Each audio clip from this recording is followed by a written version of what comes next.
Si ton cœur est brisé, si ta vie est blessée, laisse-moi te parler de Jésus. Si tes larmes ont coulé, si ton âme a pleuré, laisse-moi te parler de Jésus. Laisse-moi te parler de Jésus. Il est ton Dieu, il est ton roi, il est ta force, il est ta joie, il est ton sauveur, il est ton sauveur. Il a compris ce qu'il a dit, il te guérit, il te bénit. Jésus est vainqueur, Jésus est vainqueur. Si tu cherches le chemin, la vérité, la vie, laisse-moi te parler de Jésus. Si tu cherches un ami, le Sauveur, le Messie, laisse-moi te parler de Jésus.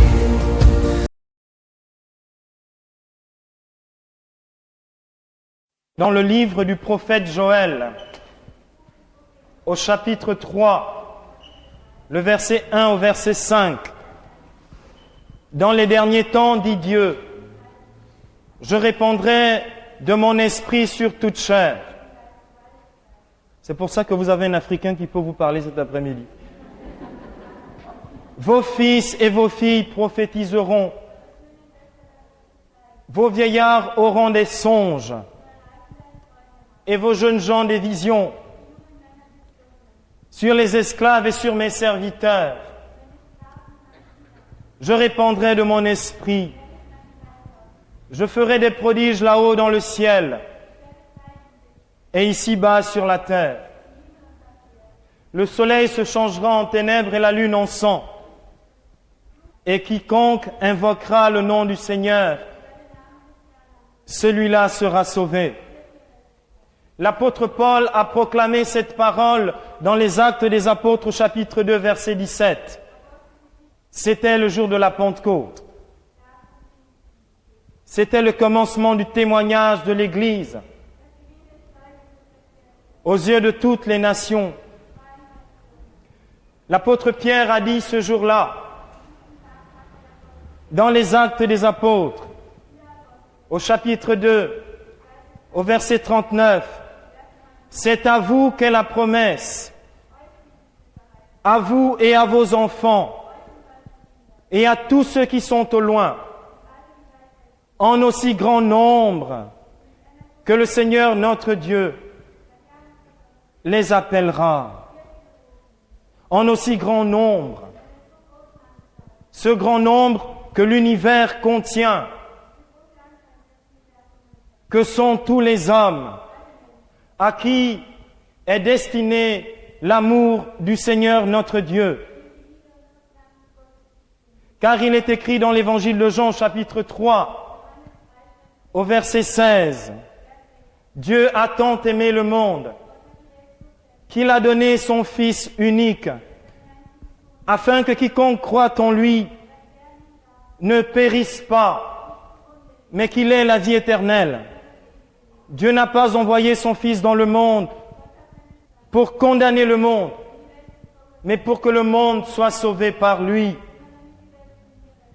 Et l'apôtre Paul nous a dit, dans l'Épître aux Romains, au chapitre 5, au verset 5, « L'amour de Dieu a été répandu dans nos cœurs par le Saint-Esprit qui nous a été donné. »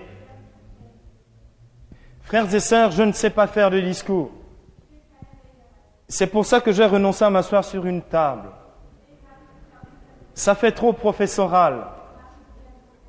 L'apôtre Paul disait aux Corinthiens, dans 1 Corinthiens au chapitre 2, verset 4, « Quand je suis venu chez vous, frères, ma parole et mon message n'avaient rien à voir avec les discours persuasifs de la sagesse humaine. Elle était une manifestation d'Esprit Saint et de puissance. J'aimerais que cette parole de ce soir, de cet après-midi, que le Seigneur nous donne maintenant, devienne pour nous tous qui sommes dans cette église et tous ceux qui nous rencontreront après cette assemblée, deviennent manifestation d'Esprit Saint et de puissance. Amen. Je le crois profondément dans mon cœur. C'est pourquoi j'ai accepté de parler. À mon avis, nous ne ressortirons pas de cette église comme nous sommes rentrés. Je vous attendrai à la sortie. Je me suis converti un soir dans une douche. C'était à l'école militaire. Le lendemain matin, je vais trouver mon ami qui m'avait parlé de l'amour de Jésus.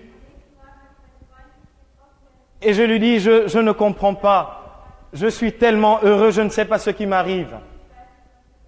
Moi qui n'arrivais pas à dormir, ça faisait des mois. J'avais dormi dans la paix ce soir-là.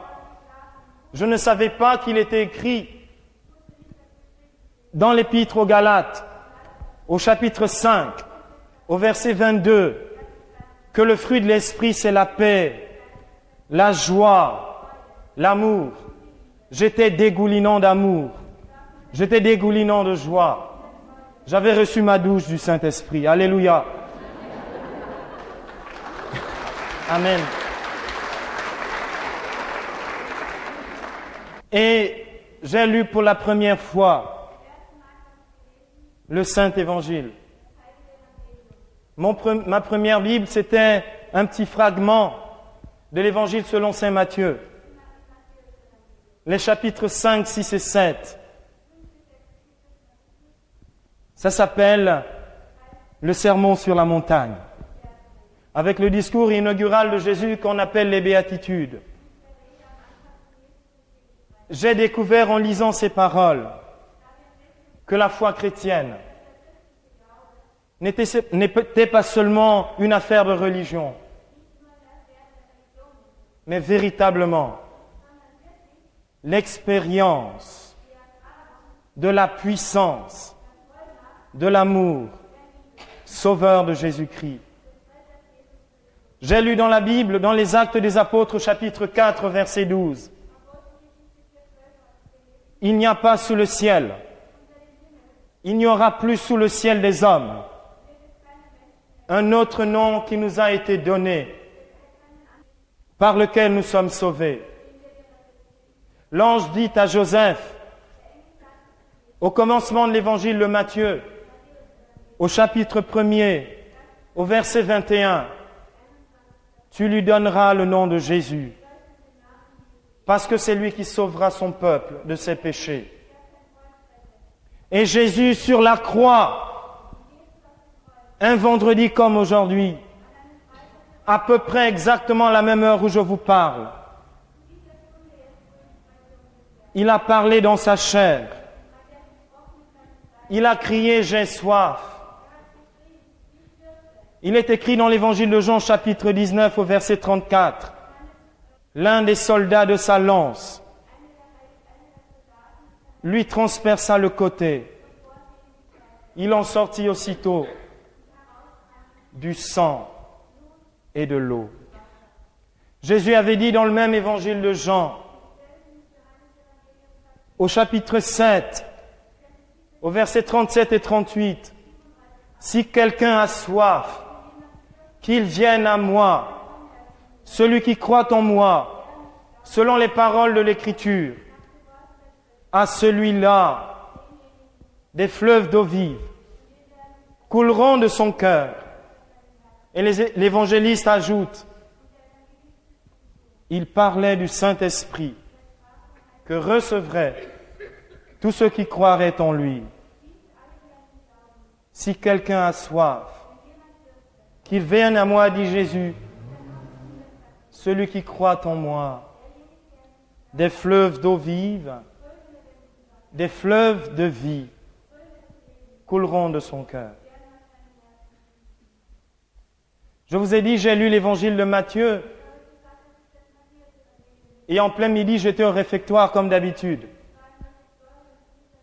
à l'école militaire, avec mes amis que je connaissais bien, des durs à cuire comme on dit. Comme mon cœur était dur aussi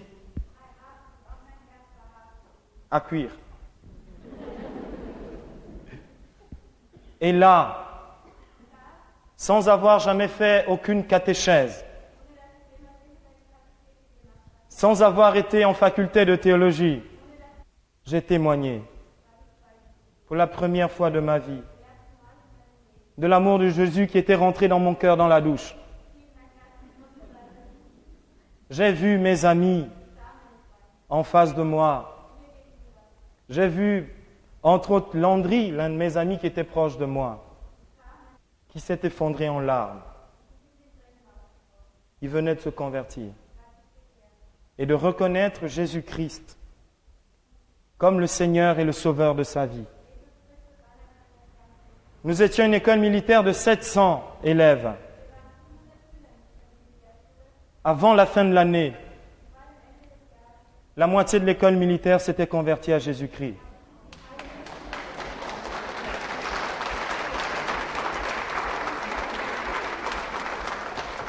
J'ai lu dans le livre du prophète Zacharie, au chapitre 4, au verset 6, « Ce n'est ni par la force, ni par l'intelligence, mais par le Saint-Esprit. » L'apôtre Pierre, le pécheur de Galilée, ne savait peut-être ni lire ni écrire. Il a prêché la première fois. 3000 personnes se sont converties. Les chefs des Juifs l'ont emprisonné avec Jean parce qu'ils avaient guéri un infirme à l'entrée du temple. Et les chefs des Juifs leur ont dit de ne plus jamais prêcher le nom de Jésus. Ils sont ressortis de là et ils ont obéi aux chefs des Juifs. Et ils ont prêché le nom de Jésus. 5000 personnes se sont converties, sans compter les femmes et les enfants.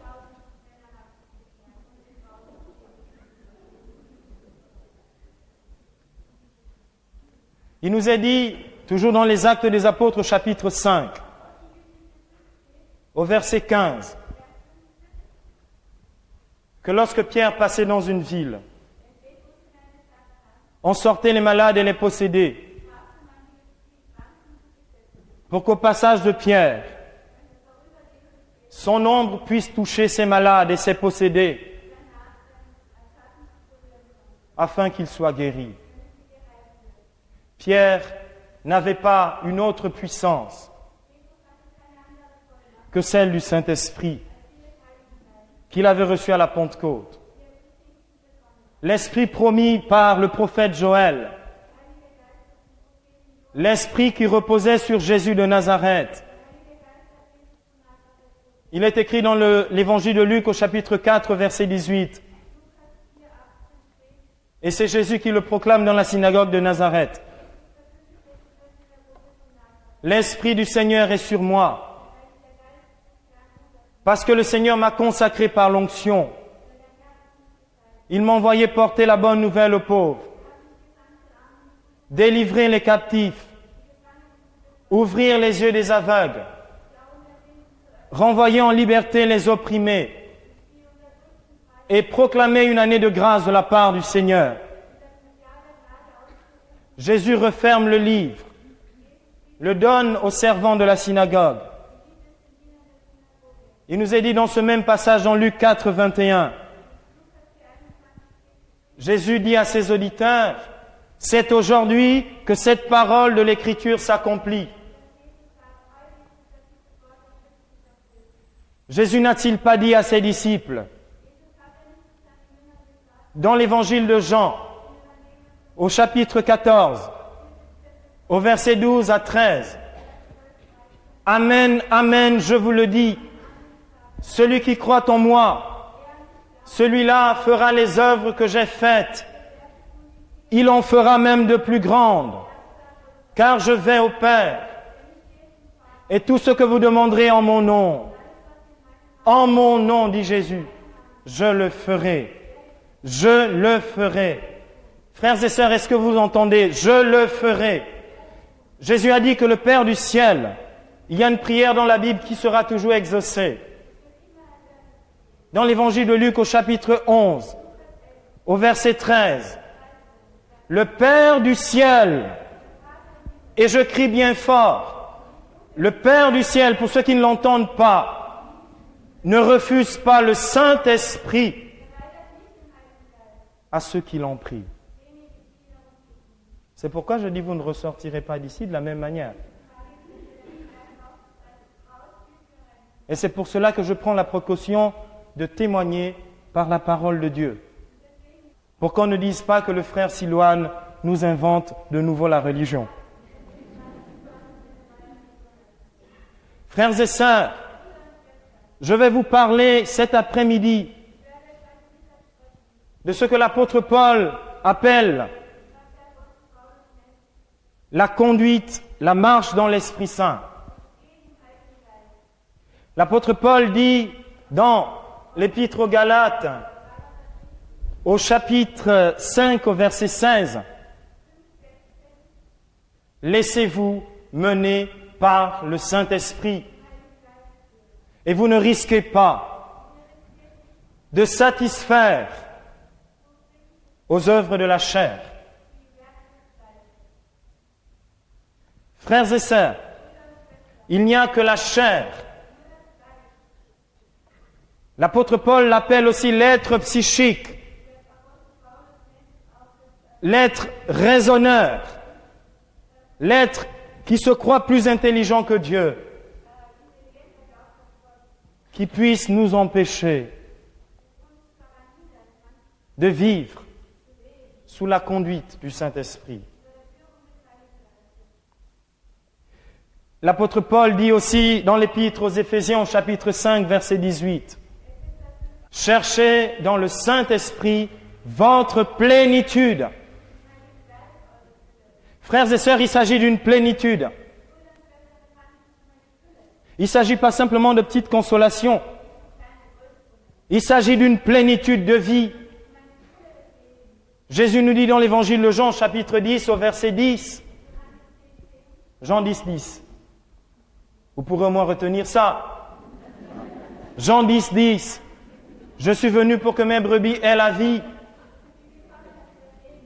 Et j'aime beaucoup ma traduction, celle de Jérusalem, la plus catholique bien sûr. Donc la plus universelle. Merci Seigneur. Je suis venu pour que mes brebis aient la vie et qu'elle l'ait en surabondance. Pas en abondance, frères et sœurs. L'abondance n'est pas la mesure de Dieu. Il n'en a rien à faire de l'abondance de nos sociétés dites d'abondance. Notre Dieu est un Dieu qui bénit en surabondance. Il dit dans le prophète Malachie au chapitre 3, verset 10, « Mettez-moi à l'épreuve. » Le Seigneur aime beaucoup être provoqué sur ce terrain-là.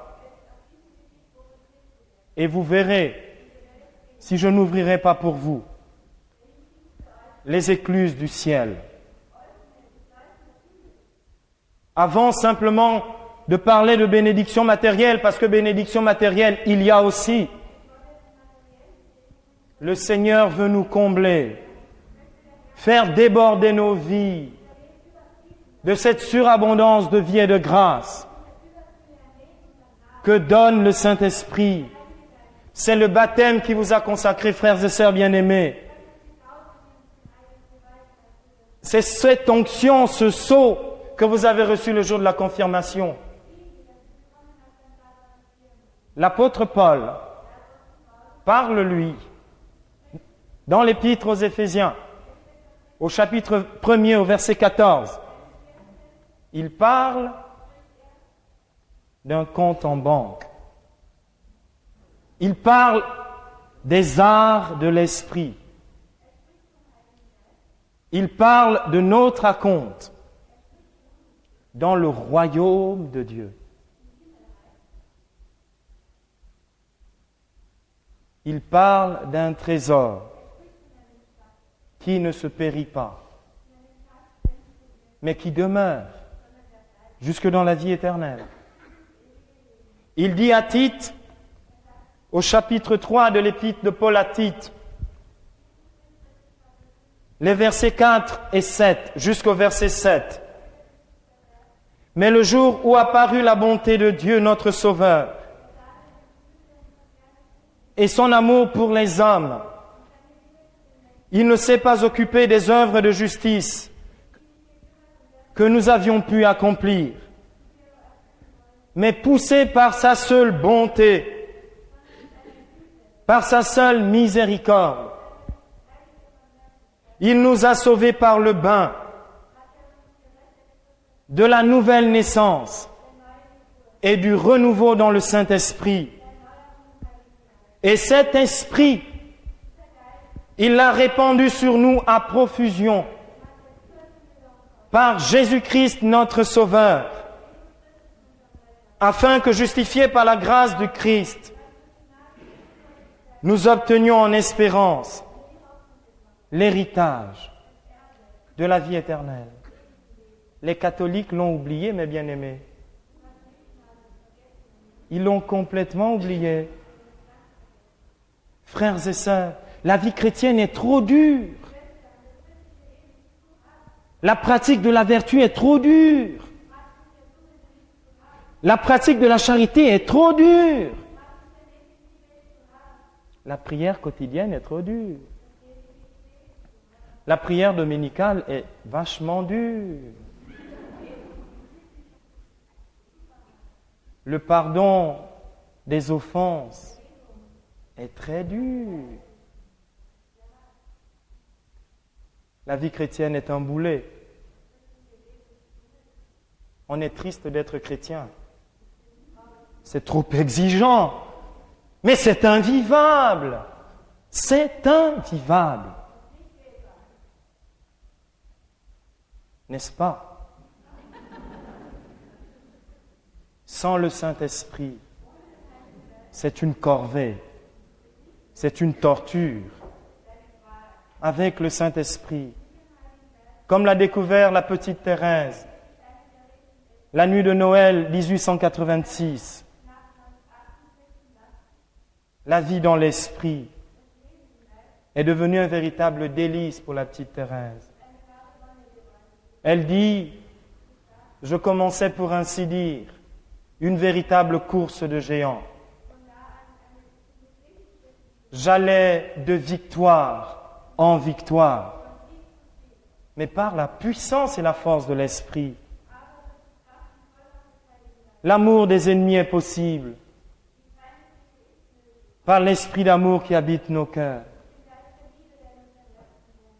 Et on trouve un très grand bonheur dans la prière, parce que le Saint-Esprit, comme nous dit l'Épître aux Romains, au chapitre 8, au verset 26, il vient prier en nous.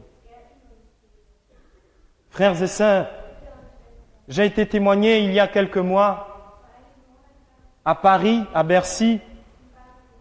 Il y avait une grande foule de 15 000 personnes. Et là, un matin, je rencontre une femme, une catholique. Elle me dit, j'ai ma fille qui est dans de sérieux problèmes. Elle est baptisée, mais elle a refusé la religion parce que c'est trop dur. C'est trop exigeant. Elle est au bord de la dépression. Je lui ai dit de venir le samedi. Et je ne sais pas si elle viendra. Est-ce que vous pouvez prier pour elle? Je lui ai dit oui, je vais prier pour elle. Mes bien-aimés, le samedi, j'ai prêché le nom de Jésus et nous avons eu un service de prière charismatique. Pour que ceux qui ne connaissaient pas l'amour de Jésus et qui étaient dans ce grand stade, dans ce gymnase de Bercy, que ceux-là aussi fasse l'expérience de l'amour de Jésus. Car il est écrit dans l'épître aux Corinthiens, la première épître aux Corinthiens, au chapitre 12, au verset 3, « Nul ne peut dire que Jésus est son Seigneur si cela ne lui est donné par le Saint-Esprit. » Et nous avons commencé ce service de prière. Et sous nos yeux émerveillés, le Saint-Esprit était donné à profusion.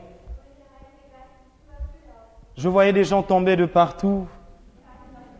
Je voyais des gens rire, remplis de l'Esprit Saint. Comme il est dit dans les Actes au chapitre 2, verset 9, ils sont pleins de vin doux. Ils étaient ivres de l'amour de Dieu. Et je descends pour imposer les mains, pour prier pour cette nouvelle naissance. Et je vois cette femme, juste en face de moi, inondée de larmes. Elle me dit, c'est ma fille, à côté d'elle. Je demande à sa fille, est-ce que tu veux que je prie pour toi? Elle me dit, oui, je veux que tu pries pour moi. J'ai dit, Seigneur, maintenant, débrouille-toi. Je lui ai imposé les mains. Elle est tombée tout de suite par terre, remplie du Saint-Esprit. Et à ce moment-là, j'ai continué tranquillement la prière. Je l'ai laissée se reposer dans les bras de Jésus. Et après avoir prié, je m'apprêtais à remonter sur le podium. Je sens quelqu'un qui me tire par le scapulaire par derrière. Je me retourne. C'était la jeune fille. Elle me donne son paquet de cigarettes et son briquet. Je lui dis, mais je ne fume pas.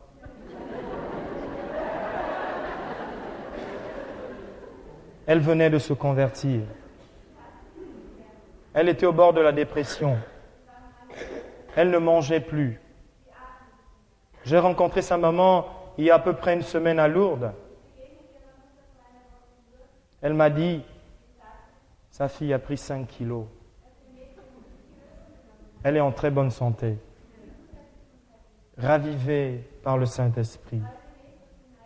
Vivifiée par le Saint-Esprit. Ah, je vais vous raconter une petite histoire.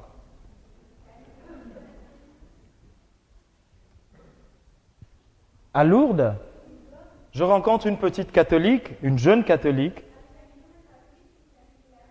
Sonia, une fille de bonne famille, comme on dit. Bon, elle allait à la messe tous les dimanches. Mais elle ne trouvait pas nécessairement son compte en allant à la messe. Et tous les après-midi, nous avions une animation jeune, sous une tente. Et comme on était sur une petite hauteur, on a appelé cette tente la chambre haute. À Jérusalem, il s'est passé de grandes choses dans la chambre haute il y a 2000 ans. Frères et sœurs bien-aimés, eh bien, Sonia était là.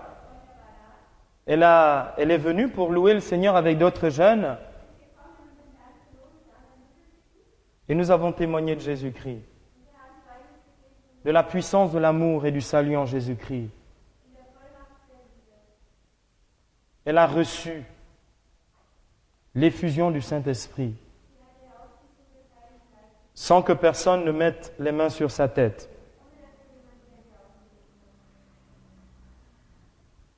Alors, à la fin de l'assemblée de prière, elle était tellement rayonnante, tellement ivre, qu'elle a commencé à dire à tout le monde, « Je me sens vraiment heureuse. Je me sens tellement bien. » Et elle a dit ça pendant 3 jours. Alléluia. Parce que le Saint-Esprit de Dieu était venu visiter son cœur. Elle était tous les jours à l'heure à la messe. Elle prenait de très longs temps de prière. Et maintenant, elle lit la Bible tous les jours. Personne ne lui a rien demandé. mais parce qu'elle a fait l'expérience de l'amour de Jésus-Christ. C'est cela que j'aimerais prêcher dans toutes les paroisses. Vous savez, pendant le temps de Pâques, on organise souvent dans nos paroisses des temps de conférences pour réfléchir sur la vie chrétienne. Je me prépare à devenir prêtre. Si un jour je suis ordonné prêtre par votre prière, à la place de faire des conférences de réflexion sur la vie chrétienne, je prêcherai pendant tout le temps du carême les séminaires de préparation à la vie dans l'Esprit Saint. Et chaque année, j'ai vu des paroisses entières complètement renouvelées. J'ai vu des curés qui se sont retrouvés ébahis à voir qu'ils priaient pour les malades et que les malades étaient guéris. Non pas par la force, mais par le Saint-Esprit. Un jour, des religieux m'ont pris dans leur voiture. C'était en Côte d'Ivoire. Ils m'ont dit, mais c'est quoi cette manière que vous avez souvent dans vos liturgies de chanter là? Vous chantez des paroles qu'on ne comprend pas. Je leur dis, il est écrit dans l'Épître aux Romains, chapitre 8, au verset 26. Nous ne savons pas prier comme il faut, mais c'est l'Esprit lui-même qui se joint à notre esprit et qui intercède en nous à travers des paroles ineffables que seul l'Esprit connaît. Nous ne savons pas grand-chose, simplement que nous manifestons ainsi notre amour au Seigneur. Et nous prions comme des enfants, avec la joie et le bonheur des enfants, qui accueillent l'amour du Père et qui redonnent cet amour au Père. Nous savons une seule chose, c'est qu'à ce moment-là, oh, comme nous sommes bien, comme nous sommes apaisés. Vous voulez qu'on essaye? Nous allons fermer les yeux.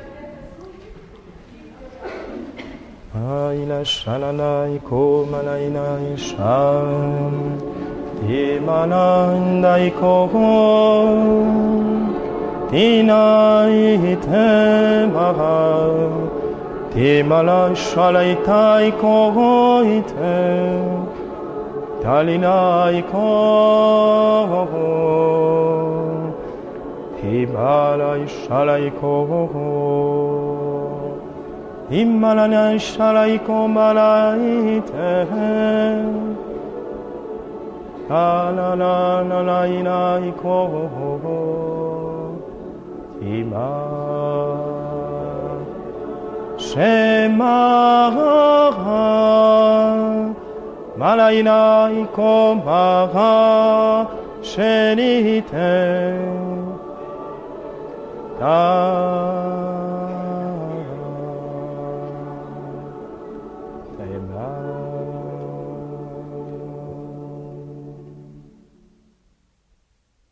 Oh, tu es bon, Seigneur. Nous te bénissons pour ta présence. Nous te bénissons pour le Saint-Esprit que tu donnes sans mesure. Frères et sœurs bien-aimés, Jésus dit dans l'évangile de Marc au chapitre 10 au verset 15, « Celui qui n'accueille pas le royaume de Dieu comme un tout petit enfant, celui-là n'y entrera pas. »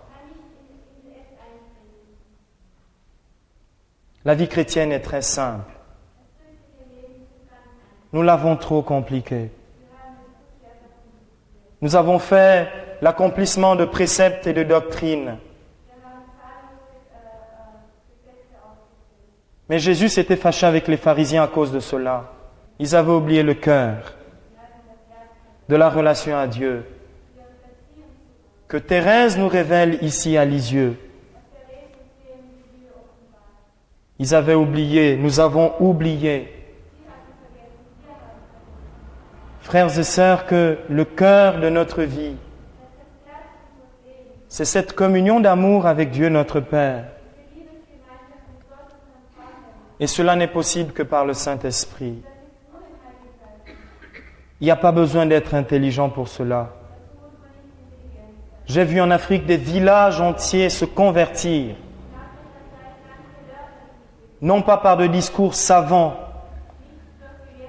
Personne ici dans cette église, qui qu'il soit, ne peut changer le cœur de l'homme. Je connais un jeune qui pendant 4 ans, Charles, il était esclave de la drogue. Comme il disait, il fumait de très gros joints. Et un soir, dans une assemblée de prière, j'ai dit, s'il y en a qui veulent donner leur vie à Jésus et qui sentent sincèrement dans leur cœur qu'aujourd'hui, ils peuvent commencer quelque chose de nouveau et qu'ils veulent changer leur vie, je leur demande simplement le courage de s'avancer. Nous allons prier pour eux, pour qu'ils reçoivent le Saint-Esprit et qu'ainsi ils se donnent à Jésus. Nous avons imposé les mains à Charles. Il est tombé. Il a été totalement délivré de la drogue. Je vous assure, il aurait fallu de nombreuses cures de désintoxication. Le Seigneur l'a fait en un instant, par la puissance de son amour. Frères et sœurs bien-aimés, à l'assemblée suivante, Charles est venu témoigner, sans aucune préparation. J'ai vu les mamans qui étaient dans cette assemblée, parce qu'il prêchait particulièrement aux mamans. Il leur disait, si j'avais rencontré l'amour de Dieu, je n'aurais jamais eu l'illusion d'aller la chercher dans la drogue. Je suis heureux avec Jésus. Et toute l'assemblée était baignée vraiment dans une effusion de larmes. Car l'amour de Dieu qui s'était révélé dans le cœur et la vie de ce jeune était en train de faire son œuvre dans nos cœurs. Dieu peut cela. Frères et sœurs, l'évangélisation, ce n'est pas de la propagande. Nous ne pouvons persuader personne à devenir chrétien. Nous perdrons toujours notre temps. Quel est le secret? Joël chapitre 3. Je répandrai de mon esprit sur toute chair. Le Seigneur a besoin de l'Église. Et frères et sœurs, excusez-moi, l'Église, ce n'est pas une institution informelle qu'on ne connaît pas. L'Église, c'est toi et moi, renouvelés dans le Saint-Esprit. Il est écrit dans 1 Corinthiens 12, 27. Vous êtes le corps du Christ, vous êtes l'Église, et membres chacun pour sa part. Vous êtes la bouche de Jésus pour prêcher l'Évangile. Vous êtes les mains de Jésus pour prier pour les malades. Vous êtes les pieds de Jésus pour parcourir la terre. Vous êtes le cœur de Jésus pour donner la compassion, pour servir les malades, pour aimer les pauvres avec le cœur de Jésus. Vous êtes l'Église du Seigneur. Et Jésus a dit, vous ferez les œuvres que j'ai faites. Vous aimerez le Père comme j'ai aimé le Père. Vous aimerez les hommes, vos frères, comme j'ai aimé les hommes. Et vous ferez du bien, comme j'ai fait du bien. Il est comme dit les Actes des Apôtres, chapitre 10, verset 38. Il est celui que le Père a oint d'Esprit Saint de puissance. C'est lui qui est passé au milieu des siens en faisant le bien et en guérissant tous ceux qui étaient tombés au pouvoir du diable. Car Dieu était avec lui et Dieu est avec nous. Jésus, lorsqu'il envoie ses disciples, à la fin de l'évangile de Matthieu, chapitre 28, au verset 20, il leur assure, « Et moi, je suis avec vous tous les jours, jusqu'à la fin des temps. » Jusqu'à la fin des temps. Il vient sur l'autel tous les jours, dans l'Eucharistie. C'est lui qui a dit, dans l'évangile de Jean, au chapitre 6, au verset 54. Celui qui mange ma chair et boit mon sang a la vie éternelle. Maintenant. Et moi, je le ressusciterai au dernier jour. L'apôtre Paul dit, mes frères, dans 1 Corinthiens 10, 16, la coupe que nous bénissons n'est-elle pas communion au sang du Christ?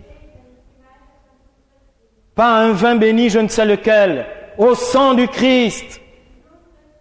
Le pain que nous rompons n'est-il pas communion au corps du Christ? Jésus est vivant dans l'Eucharistie. Et j'ai vu des centaines de guérisons devant le Saint-Sacrement. Un jour, un homme, j'espère que je vais vous encourager à adorer davantage le Seigneur, cherchait le Père Emiliano Tardif. C'était à Saint-Domingue. Et le Père Tardif n'était pas malheureusement dans sa communauté à Saint-Domingue. Il était allé évangéliser. Et cet homme rencontre un catéchiste de la communauté du Père Tardif. Et le catéchiste lui dit, mais tu sais, le Père Tardif n'est pas là, mais il y a dans l'église plus grand que le Père Tardif.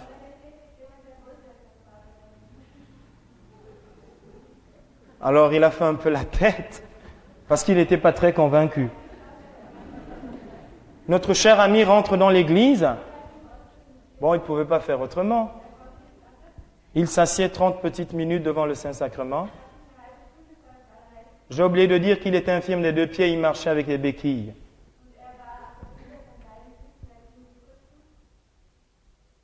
Il en avait marre. Au bout de 30 minutes. Comme nous d'ailleurs, quand nous allons devant le Saint-Sacrement.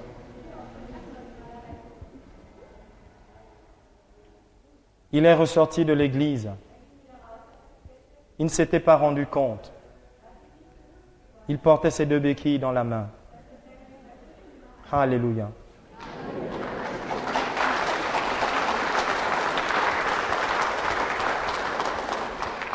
J'ai témoigné un jour à Libreville, dans mon pays, dans mon ancien groupe de prière.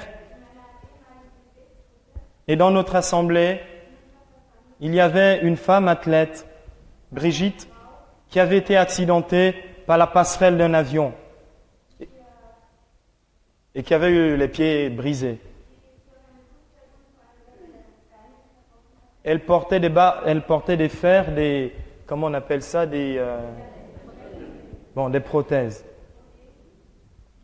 Et elle souffrait particulièrement du pied gauche qui était très douloureux. Et là, le Seigneur nous a dit qu'il y avait dans l'assemblée quelqu'un qui était infirme des pieds, particulièrement qui souffrait du pied gauche, qu'il voulait visiter et guérir. Pas consoler, mais guérir. Et alors, à ce moment-là, nous lui avons dit, mais tu es certainement dans notre assemblée parce que le Seigneur ne parle jamais pour ne rien dire. Tu n'es pas hors de l'église, tu es bien dedans. Puisqu'il est question de toi, alors lève-toi et marche. Et Brigitte s'est levée. Elle a commencé à marcher. Elle est venue vers moi.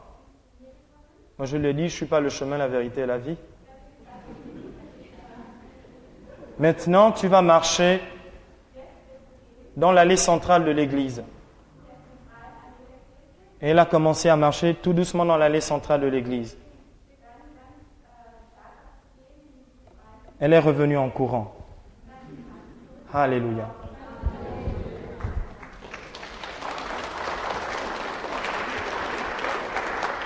Pourquoi, frères et sœurs, pour vivre dans la puissance du Saint-Esprit, il faut comprendre 3 choses. Et c'est le but de cet enseignement de cet après-midi. Il nous faut convertir notre intelligence. Et cette conversion de l'intelligence passe par l'acceptation de choisir une vie pour le royaume de Dieu. Pour le royaume de Dieu. Les apôtres ont demandé au Seigneur dans les Actes au chapitre 1 au verset 5, « Seigneur, est-ce le moment où tu vas établir la royauté en Israël ?» Il leur a dit, « Il ne vous appartient pas de connaître les temps et les moments, mais vous allez recevoir la force d'en haut. Vous allez recevoir le Saint-Esprit. » Jésus avait dit la même chose à ce sage d'Israël qu'est Nicodème. Il lui a dit, si tu ne nais d'eau et d'Esprit Saint, si tu ne nais pas d'en haut, Jean chapitre 3, verset 3, facile à retenir, tu ne peux rentrer dans le royaume de Dieu. Frères et sœurs, il nous faut faire l'option, en plus d'être chrétiens, de vivre pour le royaume de Dieu. Pas de passer notre temps à critiquer l'Église, mais à vivre nous-mêmes de cette plénitude de vie que doivent avoir tous les baptisés. Et cette plénitude nous est donnée dans le Saint-Esprit. Le royaume de Dieu qui passe par la conversion permanente. Pour recevoir le Saint-Esprit le jour de Pentecôte, il nous est dit dans les Actes des Apôtres au chapitre 2, au verset 36 à 37, que ceux qui entendirent Pierre dirent à Pierre, « Mais frère, que devons-nous faire ?» L'apôtre a répondu, « Convertissez-vous et que chacun de vous se fasse baptiser au nom de Jésus-Christ pour le pardon de ses péchés. Alors vous recevrez le Saint-Esprit. » Et frères et sœurs, pour rentrer dans le royaume de Dieu, il faut accepter de nous convertir. Il faut accepter de changer nos vies. Il faut accepter de nous confesser, de confesser nos péchés. Vous voulez le Saint-Esprit et vous refusez la confession. À mon avis, le Saint-Esprit ne peut pas venir s'il ne trouve pas de place dans vos vies. Jésus a proclamé au commencement l'évangile de Marc, au chapitre 1er, verset 15. Les temps sont accomplis, le royaume de Dieu est tout proche. Convertissez-vous et croyez à la bonne nouvelle.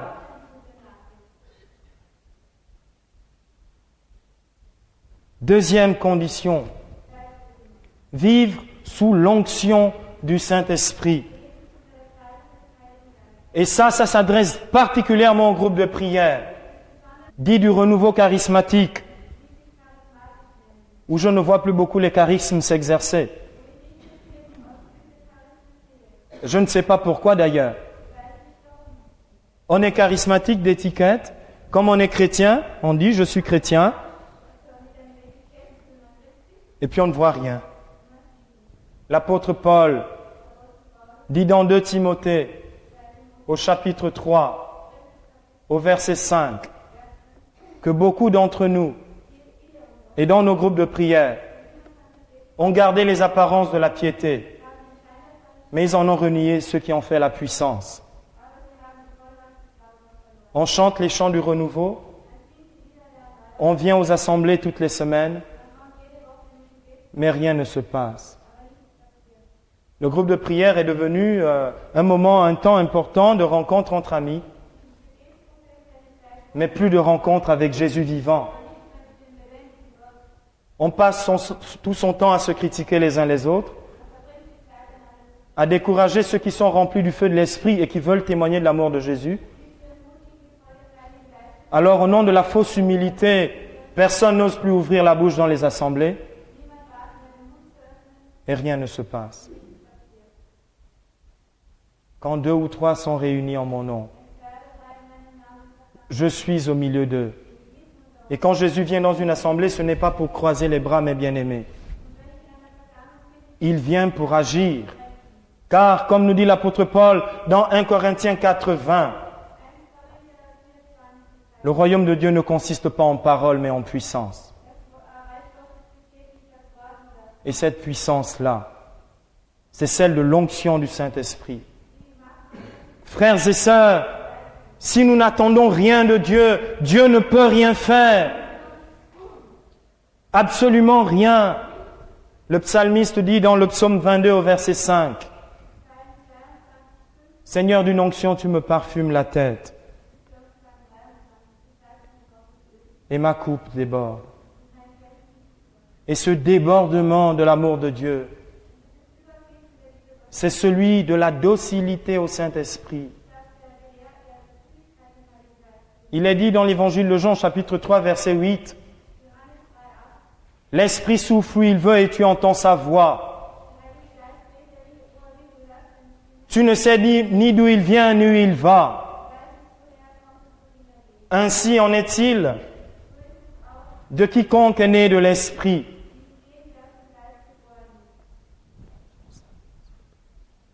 Et frères et sœurs, nous ne savons plus écouter le Saint-Esprit ni dans nos propres vies, ni dans nos groupes de prière. Et rien ne se passe. J'ai même entendu quelque part, on a dit au Seigneur, aujourd'hui tu ne fais pas de guérison. Parce qu'on n'a pas le temps. Nous sommes trop pressés, il nous faut rentrer chez nous. Je me suis fait chasser des fois dans des groupes de prière comme ça. Parce que j'avais parlé 5 minutes de trop.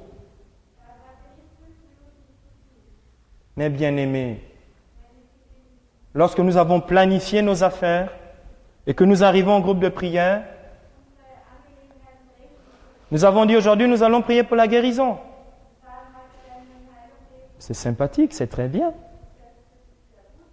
Et tout d'un coup, nous recevons dans la parole que le Seigneur nous donne, que nous recevons dans l'Esprit Saint, convertissez-vous, transformez vos cœurs. À ce moment-là, qu'est-ce qu'on fait? Il n'y a que 2 alternatives. Ou on obéit à la parole du Seigneur et on rentre dans un mouvement de repentance, ou on s'obstine à faire sa prière de guérison qui ne portera pas de fruits. Car je vous assure véritablement, mes bien-aimés, la guérison ne passe pas sans le pardon des péchés et la conversion. Il nous faut être à l'écoute de l'onction du Saint-Esprit. Et cette écoute passe par l'attention, à être attentif dans la prière de louange. Cette sensibilité à l'onction s'acquiert petit à petit dans la pratique de l'adoration, de la présence du Seigneur. Pour reconnaître sa manière d'agir, pour être sensible à son action. Cette onction passe par la proclamation de la parole de Jésus. Et cette onction passe par le témoignage en la puissance du Saint-Esprit. Je viens de vous donner les 3 piliers d'une assemblée de prière. Charismatique, non pas figé. Si c'est le témoignage qui vient avant, c'est pas grave. Si la prédication vient à la fin, ce n'est pas grave. Et le problème est lequel? Si on déplace quelque chose de la manière de conduire nos assemblées, c'est la catastrophe, on ne se retrouve plus. L'Esprit souffle où il veut, comme il veut.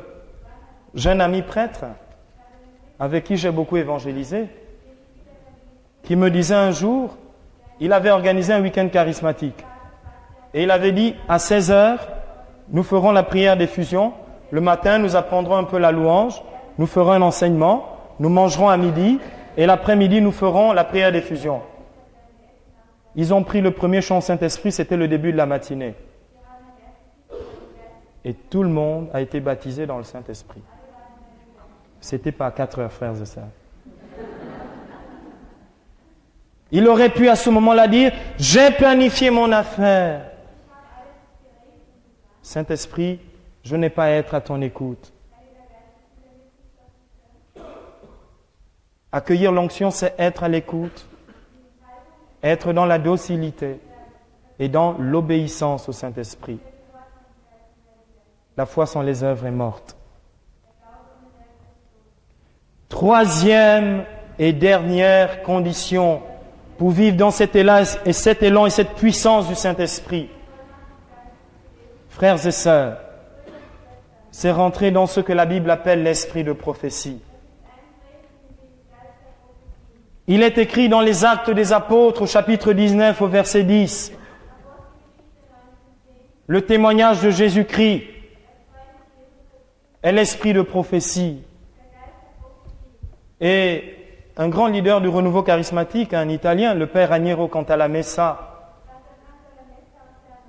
dit « Seul un témoignage prophétique peut changer la face de la terre. » Mais un témoignage prophétique, frères et sœurs, ne peut pas se vivre autrement que dans le Saint-Esprit. L'apôtre Pierre dit dans sa première lettre, dans 1 Pierre au chapitre 1 au verset 21,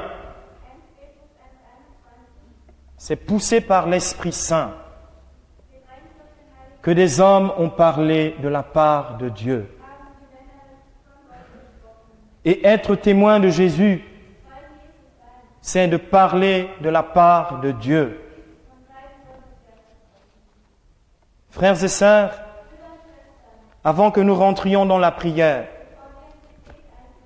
j'aimerais vous lire ce qui me semble, pour ces temps qui sont les nôtres, un véritable éclairage sur cette liberté, cette folie dans l'Esprit Saint, dans laquelle le Seigneur veut nous faire rentrer. Nous sommes trop coincés, frères et sœurs. Nous sommes coincés lorsqu'il faut rendre témoignage. Frères et sœurs, sans l'esprit prophétique, nous ne pouvons rien. Un jour, je voyageais, j'étais dans un autocar avec un frère qui est dans cette église. Un autocar de 60 places. On traversait la Côte d'Ivoire. Et dans cet autocar, il y avait un chauffeur qui était au volant. Et il conduisait l'autocar. Et puis dans cet autocar, il y avait des gens qui étaient assis à leur place. Et puis dans cet autocar, j'étais dedans. Alléluia. Et qu'est-ce qui s'est passé alors? Le Saint-Esprit m'a dit, je veux que tu glorifies Jésus-Christ dans cet autocar. Je suis désolé, mais c'est ce qui va vous arriver dans les jours qui viennent.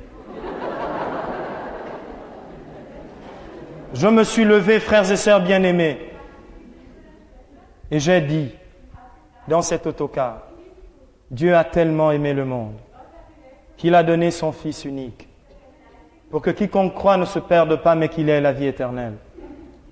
Je leur ai dit qu'il est écrit dans 1 Timothée 2,4. Dieu veut que tous les hommes soient sauvés, tous les hommes, et parviennent à la connaissance de la vérité. Je leur ai dit, Dieu est proche de qui l'invoque en vérité. La Bible dit, quiconque invoquera le nom du Seigneur, celui-là sera sauvé.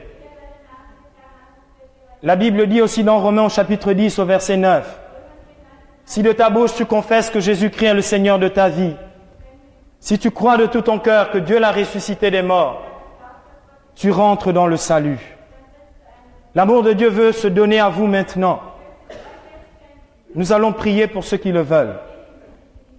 Y a-t-il dans cet autocar des gens qui veulent donner leur vie à Jésus? J'ai vu quelques mains levées et toutes les mains ont été levées. Et nous avons prié pour l'effusion du Saint-Esprit de tout le car. Il y avait dans cet autocar un enfant qui était né avec une malformation du bassin. Et nous avons prophétisé qu'il y avait dans cet autocar un enfant qui était né malade. Et le Seigneur était en train de le guérir. La maman nous l'a montré. Parce que réellement la puissance de Dieu était à l'œuvre. C'est cela la vie chrétienne. C'est cela le règne de Dieu. C'est cela vivre dans la puissance du Saint-Esprit. C'est cela glorifier Dieu par toute notre vie.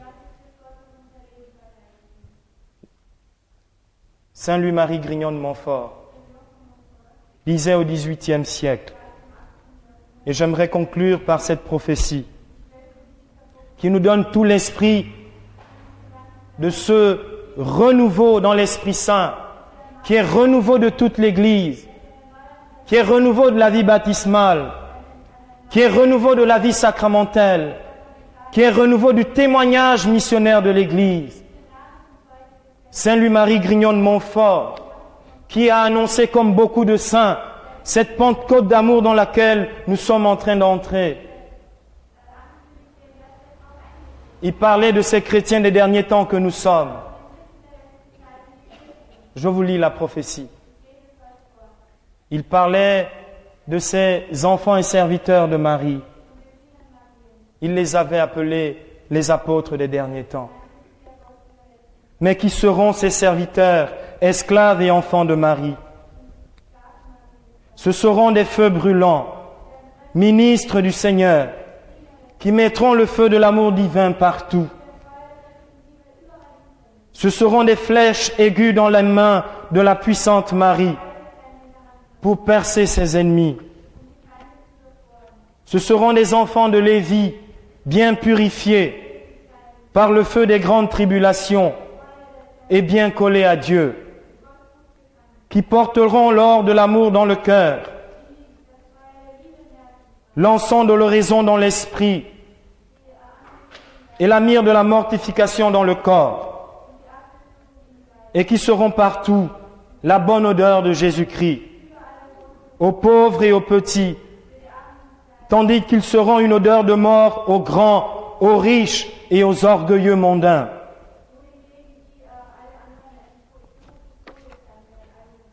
Ce seront des apôtres véritables des derniers temps, à qui le Seigneur des vertus donnera la parole et la force pour opérer des merveilles et remporter des dépouilles glorieuses sur ses ennemis. Ils dormiront sans or ni argent, et qui plus est, sans soin. Et cependant, ils auront les ailes argentées de la colombe pour aller avec la pure intention de la gloire de Dieu et du salut des âmes, où le Saint-Esprit les appellera. Ils laisseront après eux, dans les lieux où ils auront prêché, l'or de la charité, qui est l'accomplissement de toute la loi. Enfin, nous savons que ce seront de vrais disciples de Jésus-Christ, qui marchant sur les traces de sa pauvreté, humilité, mépris du monde et charité, enseignant la voie étroite de Dieu dans la pure vérité, selon le Saint Évangile, non selon les maximes du monde, sans se mettre en peine ni faire exception des personnes, sans épargner, écouter ni craindre aucun mortel, quelque puissant qu'il soit. Ils auront dans leur bouche le glaive à deux tranchants de la parole de Dieu. Ils porteront sur leurs épaules l'étendard ensanglanté de la croix, le crucifix dans la main droite, le chapelet dans la main gauche, les sacrés noms de Jésus et Marie sur le cœur, et la modestie et la mortification de Jésus dans toute leur conduite. Voilà de grands hommes qui viendront, mais que Marie fera par ordre du Très-Haut pour étendre son empire sur celui des impies, des idolâtres. Mais quand et comment cela sera-t-il? Dieu seul le sait. C'est à nous de nous taire, de prier de soupirer et attendre. Frères et sœurs bien-aimés, comment cela se fera-t-il? La Vierge Marie a demandé à l'ange, dans Luc au chapitre 1er, au verset 34, comment cela se fera-t-il? Et au verset 35, l'ange a répondu, l'Esprit Saint viendra sur toi, et la puissance du Très-Haut te couvrira de son ombre. C'est pourquoi celui qui naîtra de toi sera saint. La sainteté est possible, frères et sœurs. C'est pourquoi celui qui naîtra de toi sera saint et sera appelé fils de Dieu. Dans Jean, au chapitre 3, verset 4 et suivant, Nicodème a demandé à Jésus, un homme étant vieux peut-il rentrer une seconde fois dans le sein de sa mère pour naître? Oui, dans le sein de Marie, pour naître d'en haut, de l'eau et de l'esprit. Et ainsi, frères et sœurs, nous serons une église vivante. Nous serons, comme dit l'apôtre Pierre dans 1 Pierre au chapitre 2, verset 9, une race élue, un sacerdoce royal, une nation sainte, un peuple acquis pour proclamer les merveilles de celui qui nous a appelés des ténèbres à son admirable lumière. Nous qui jadis n'étions pas son peuple et qui sommes à présent le peuple de Dieu. Nous qui n'avions pas obtenu miséricorde et qui, à présent, avons obtenu miséricorde. L'apôtre Paul dit dans 1 Thessaloniciens, au chapitre 5, au verset 19 à 22, dites-le partout dans vos paroisses. Dites-le partout dans vos groupes de prière. N'éteignez pas l'esprit. N'éteignez pas l'esprit. Ne contristez pas le Saint-Esprit. N'éteignez pas l'esprit. Et laissez le Saint-Esprit lui-même renouveler en vous cette onction de prophète, de prêtre et de roi. Ne méprisez pas les dons de prophétie. Vérifiez tout, mais gardez-vous de toute espèce de mal. Laissez l'amour de Dieu triompher du mal. N'essayez pas de convertir votre paroisse et votre curé. Convertissez-vous et devenez contagieux de l'amour de Dieu dans la puissance du Saint-Esprit. Amen.